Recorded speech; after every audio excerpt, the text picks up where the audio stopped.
Welcome to another episode of The Brand Called You, a podcast and podcast show that brings you leadership lessons, knowledge, experience, and wisdom from thousands of successful individuals from around the world. I'm your host, Ashutosh Garg, and today I'm delighted to welcome a very senior and successful marketing and branding expert from Miami, USA, Mr. George Essex. George, welcome to the show. Thank you very much for having me. George is the Senior Vice President of Branded, which is a brand creation and implementation agency built for the age of acceleration. So, George, before we start talking about Branded, a few questions for you. You started with just one employee and no office space. What kept you motivated during those early uncertain months? Great question. Early uncertain, I think, is a great way to put it. So, for everyone listening and for reference, so I moved at the age of 26 from London to Miami to set up Branded's US headquarters. When I came over, I think I was ready, I was excited, I was full of energy, but I hadn't really sort of taken on board how much of a challenge this Hmm. would be. Whether it was not only having to build a business, but also make friends, because I knew absolutely no one in Miami, it was that sort of double whammy. So what kept me motivated, I think, fundamentally was there's a huge opportunity and such an exciting space to be in. So in the world of branding, as you can probably tell with social media and everything that's going on, there's so much opportunity. So I think first and foremost, that was the big thing that was keeping me going, the Hmm. opportunity to work with amazing brands who wanted to do amazing things across amazing different sectors. And then secondly, I think my colleagues in the UK and the team around me had taken a massive leap of faith on me, and I was really motivated to fulfill the potential that they had seen in me. So Hmm. that kept me going every day. That idea that they've taken this chance, this opportunity, how can I really pay them back? Very interesting. And what was the biggest cultural or business adjustment you had to make when building relationships and doing business in the US? So I think the big misconception, because both the US and the UK speak English, is that it's very similar. But I can tell you first and foremost, it's very different. And not Correct. just because sort of the 50 different states, almost like 50 different cultures and countries, there's so much diversity, there's so much difference, but also from a business perspective, when I looked at the landscape, so we as an agency work predominantly in consumer packaged goods and retail. Now, if you look compared to the UK retail landscape, obviously the US retail landscape is so much bigger and there's such a greater diversity Hmm. of stores. So, firstly, in terms of the prospective clients that we were talking to, that was massively different. In terms of the way people do business in the US, I don't think I'd fully, prepare myself for the amount of travel that I was going to have to Yeah. do. Yeah. There's a lot of in person, a lot of time, with people. And I think as well, the nuances, especially of working, let's say, with a brand in Texas compared Hmm. to a brand in New York is very, very different. So being Hmm. aware of that and being conscious of that and learning that, because there's a lot that happens in this amazing country that is not unlike anywhere else in the Yeah. world. Yeah. Absolutely. So let's talk branded now. What was the original vision for branded when you brought your brand to North America, and how has that vision evolved since then? So I would answer this in two ways. I think I had a personal vision because my background predominantly was in sort of sales and go to market. So I had this big grand vision of we're going to have a big sales team, we're going to do lots of cold outreach, we're going to reach to loads of people. And then I realized pretty quickly that for someone to want to work with you and let you sort of really change their heritage brand or launch a new brand, there's got to be a lot of trust. So that whole aspect of cold outreach definitely fell away very quickly. I'd planned to hire different salespeople, and very quickly I learned, no, no, no, this is a relationship business. Mhm. This is someone's baby. You can't exactly call them out of the blue and say, hey, work with me. So that was a big change in terms of operationally. In terms of overall vision, the heritage of the business in the UK was very much in retail. We have an brilliant track record of working with food, non-food Mhm. retailers across the UK. So that was a clear trajectory where we thought, right, we want to work with some of the greatest and biggest retailers in the Mhm. US. And my personal vision, sort of launching with one employee, no office, no revenue, no clients, was right. How can I get to a stage after 2 years where we're profitable, 5 years where we've doubled in size every year, and then 10 years, who knows? Maybe the same size as our UK operation, but that Amazing. that that's a big goal. Yeah. Well, good luck. Good luck. You also mentioned when I was reading about you to prepare for this conversation that GameStop, which I assume is a brand, came from a LinkedIn message. What role does persistence and personal outreach play in modern business development? I think persistence is everything. The one thing that anyone who is starting a business or assuming a senior role or maybe even working in sales needs to realize is no one cares. And I think the really refreshing thing about that is it says to you, right, if at first you don't succeed, try again. So to reference the GameStop example, Mm, so GameStop's obviously a very, very large, predominantly video game retailer in the US. And I don't know how many of our listeners will have followed their story throughout COVID, but mm, they had a very topsy-turvy time. And what you need to do is in a retail like that who's obviously got lots going on, why do they want to hear from someone like me? Why do they want to, and the first thing I would say to all of you in terms of persistence is also got to be personalized yeah. persistence. There's no point just sending someone 15 emails saying, hey, I want to work with you, hey, I want to work with you. What I actually did is I went into one of their stores, Mm, picked up their packaging, reviewed what they had on shelves, took some photos, and reached out to the head of private label, a guy called Alex, who we're now very close friends, and said, hey, I've noticed that your products that are for Xbox and your products for PlayStation, the colors of the greens and the colors of the blue, they're not showing up properly on packaging. I think you've got a mhm, potential packaging problem mm, here. He said, I messaged that to him, and he said, ah, crazy that you said that. Yeah, we're looking at this right now. So, of course, there was a bit of luck, there was a bit of mm, timing, mm, but I mm. think making sure that persistence is personalized is really, really important because no one cares if you don't give them a reason to. Correct, correct. And George, what were some of the most difficult moments in scaling branded from a small setup into a multi-million dollar agency? I think uh, expectation is one massively important thing and very difficult challenge to manage.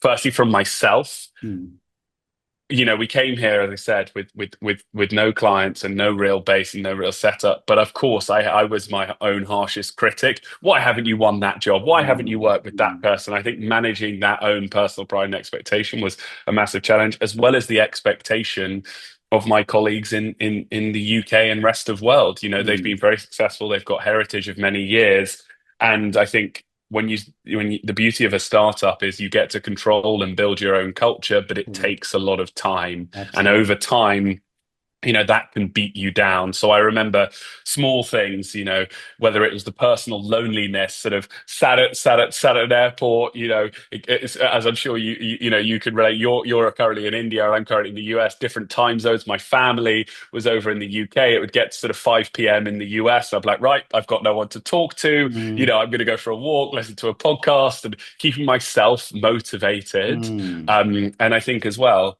losing's never easy. And in those early days, you know, we had a lot of opportunities and we didn't win many of those opportunities. And I think mm, that made us better as an agency. mm, But when you lose an opportunity for something that you could have done better, that's a massive, massive kick in the teeth because, mm.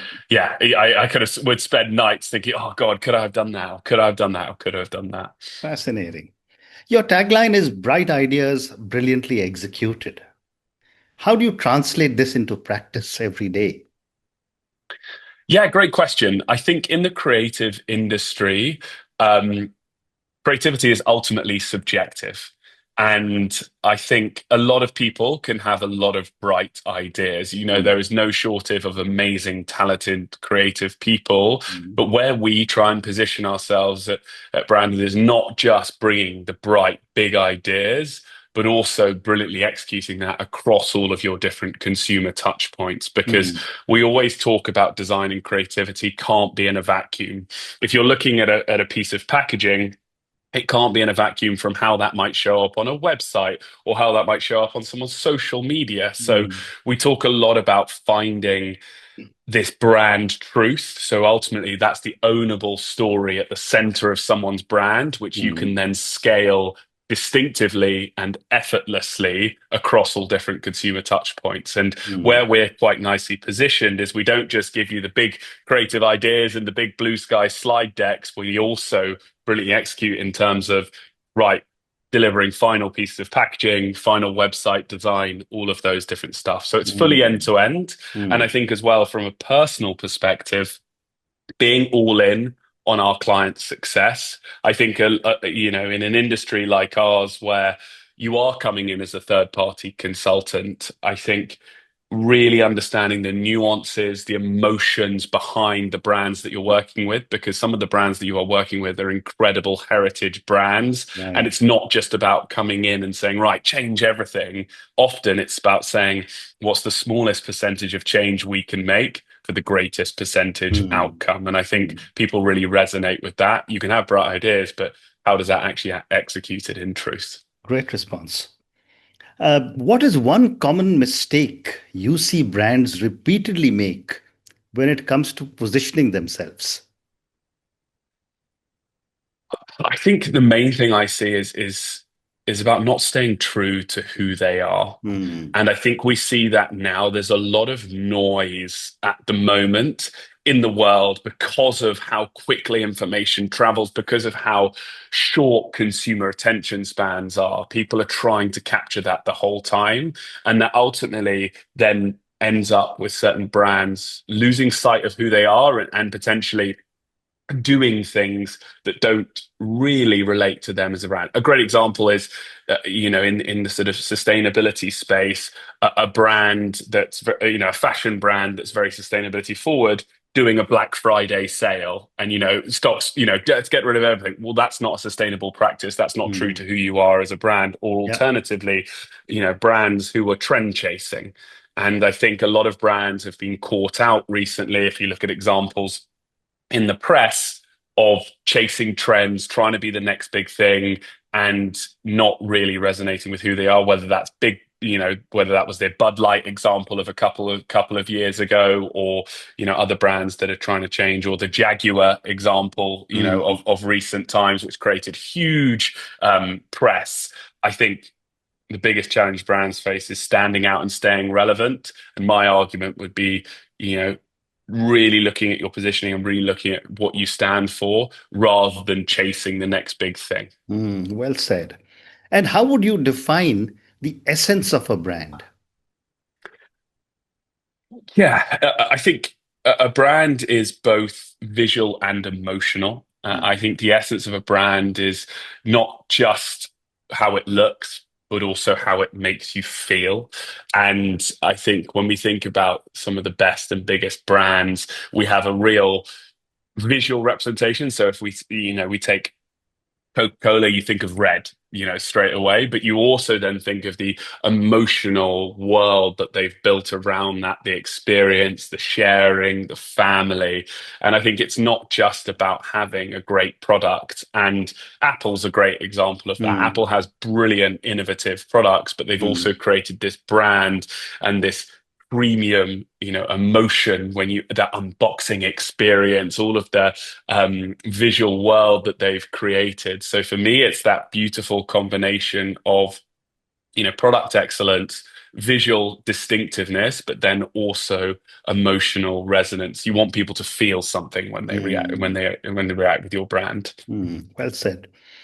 And in today's crowded digital landscape, what makes a brand truly cut through all the chaos? Yeah, it's an interesting one. I think firstly, like scaling consistently and being consistent in who Mm, you are, having a very clear brand message is really, really important because over time, you build that relationship and you build that top of mind awareness with your competitors. A great example of a brand that's done really well is a brand like Patagonia and their stance and their mission driven Yeah. perspective, all about sustainability, saving and protecting the planet. you know that's what they truly stand for, and that's always what they stand for. And I think that's really important. That helps them stand out because people look at them and they can clearly define them. And I think showing up in the right places is really Hmm. important. We hear a lot about how much people are spending on ad spend at the moment and how much people are spending on social media, but you want to show up meaningfully when you do show up. It's not just about covering as many bases as possible. Hmm. And I think that's important because if you show up purposefully and meaningfully in the right places, you will hit your right audience. And importantly, I think a lot of brands need to remember you can't be everything for everyone, Correct. and that can be something which is like, well, what about this huge market we could I go know. after? Well, it's like you could, but yeah, you're not going to have the same power. Absolutely. And what role does storytelling play in modern branding? And how do you help clients tell authentic stories? Yeah, this is an interesting one because I think a lot of people who are not that used to the sort of branding world, and this will probably come on to a later topic about sort of the ease of design with AI now, is they think, oh, branding, it's just creating a logo. Whereas actually, a lot of branding is what people think of you when your brand's sort of not in the room. What are they resonate? What are they resonating with? What are they thinking about? And so storytelling, both visual and verbal, is fundamentally important. It's not just about a logo. Of course, logo helps with that top of mind recognition. And Mm. from our perspective, I think, as I spoke, earlier about, really finding that ownable story at the center of the brand. Is it something about your product Mm. that's really unique? Is it something about your process? Is it something about the people? Is it a heritage, a founder story? And then how can you amplify that?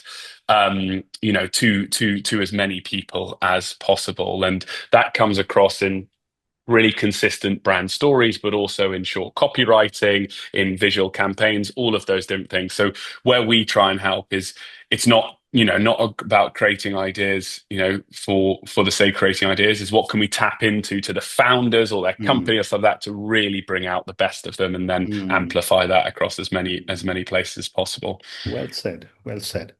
George, how do you see the future of branding evolving with AI, automation, and content saturation? It's the big topic at the moment, and I'm glad you asked because there's no real getting around this. And we are an industry, the creative industry is an industry under threat. Whether you're in design, whether you're in filmmaking, whether videography, all of those different things. From my perspective, when it comes to AI, design has never been easier. And what I mean by that is you can create content, you can create images as easy as possible at the click of a button, a click of a finger. But I think it's really important for people to remember, and this is what we at Branded are really proud to champion, Mm. is AI can do so much at scale and so much at efficiency, but what it can't do is the best of human-led branding. And what I mean by that is original stories, exciting strategies, all of those things which are truly innovative. Absolutely. We're leaning into Mm. AI with our Mm. clients to help them automate, to help them scale, to help them create content. But that content has to be based in a core idea. And at Branded, it's this era of sort of templates and shortcuts. And what we're really about here is leaning into those great human-led ideas. And I think as well, a lot of agencies will be disrupted by AI, and it's how you Mm. show up as a customer service perspective Mm. to deliver your value. What's your point of view? How do you drive difference? How do you drive meaningful change for your client? Mm. Because there's a lot of roles that will ultimately be disrupted. Great response. I have time for two more questions for you. Um, what you were telling me when we started talking was how different the two markets are between the UK and the US. What kind of workplace culture are you trying to create at Branded in USA? And how do you expect to sustain it as your team grows? I think really importantly for a business like ours, which is wanting to grow, profitably and sustainably, every hire is fundamentally important. We're not a huge VC-backed tech company that can hire 15 people a week. So I play a huge role in all of the hires. I sit through all of the interviews, and the one thing that's really important for me is when it comes to culture is hiring based on values.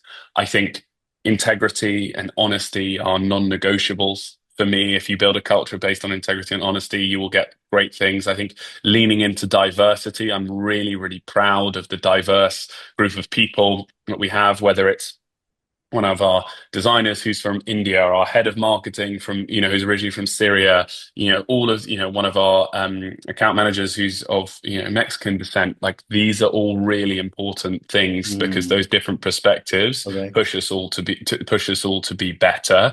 And I'm a massive proponent of that. And I think as well, from a leadership perspective, when I think about culture, you have to empower people to make mistakes, and you have to also enable people to be part of the bigger picture. Mm. I will be very open and very honest with the highs and the lows, and I think we should all share in that as a small team. And so once you have that collective buy-in, people want to go in the right direction. And as we scale, I think it's the recognition that everyone in this business is a cultural architect. Everyone has a big impact on the culture of that, and that's something which I impress on everyone. Well said. And my last question for you, I think you partly answered it already, but as a young leader of a big agency in a big market, but which is but with the small office that you started off, what lessons have you learned about trust, delegation, and empowerment? Yeah, well, firstly, like being young, I would say this to any young people out there listening to this and in a similar situation. Did I at age 26 know absolutely everything? Absolutely not. But was I confident? Did I trust the process and did I believe in myself? Yes, absolutely. And I think age is increasingly irrelevant. If you show up every day and you add value and you have a point of view and you really care about what you do, your age should be irrelevant. And I think Mm. that's really important. And from a trust and empowerment perspective, my big thing is surround yourself with people who are better than you. And a great example of that is our creative director, Lisa. Mm. Lisa is, 20, 25 years of experience, has worked on some of the greatest rebrands across the US. And Mm. without her, I look at her and the things that she does, which are incredibly impressive day to day, and that's someone I can massively learn from. And I think surrounding yourself with those types of people is really important. And as I said, alluded to earlier, empower your team to go out and do good things. Give them the opportunities, give them support system, give them the foundation from which they can grow, and really remember that we are all humans first. There will, you can only expect some amazing days, some okay days, some great days, and I think, vulnerability will come into it. Be open, be honest, be authentic when you're leading, because there's no set way to lead. In my opinion, you have to lead, how you feel you should lead. Of course, there are great frameworks, there are great systems you can follow, but the person that shows up every day has to be authentic. Amazing. And on that note, George, I just want to say what an amazing conversation this one has been. As you were talking, I went back almost 35 years when I was called by the chairman of India Tobacco and told, which is part of British American Tobacco, and told, I think the board has decided at 30, you've got to go to Singapore and set up uh, an outpost there, so to speak. And I asked him, I said, what is my mandate? And he took out a blank letterhead, signed, and said, go and write your own mandate. And we built a $250 million company. So I was just enjoying listening to everything you were telling me, because here you are, huge white paper as a canvas in the US, powerful brand name from the UK supporting you, and you're supposed to go and write whatever you believe will be good for your organization. Thank you again for speaking to me, for sharing some amazing stories, and all the very best to you. Thank you very much. It's been a pleasure. Thank you for listening to the Brand Called You videocast and podcast, a platform that brings you knowledge, experience, and wisdom of hundreds of successful individuals from around the world. Do visit our website www.tbcy.in to watch and listen to the stories of many more individuals. You can also follow us on YouTube, Facebook, Instagram, and Twitter. Just search for the Brand Called You.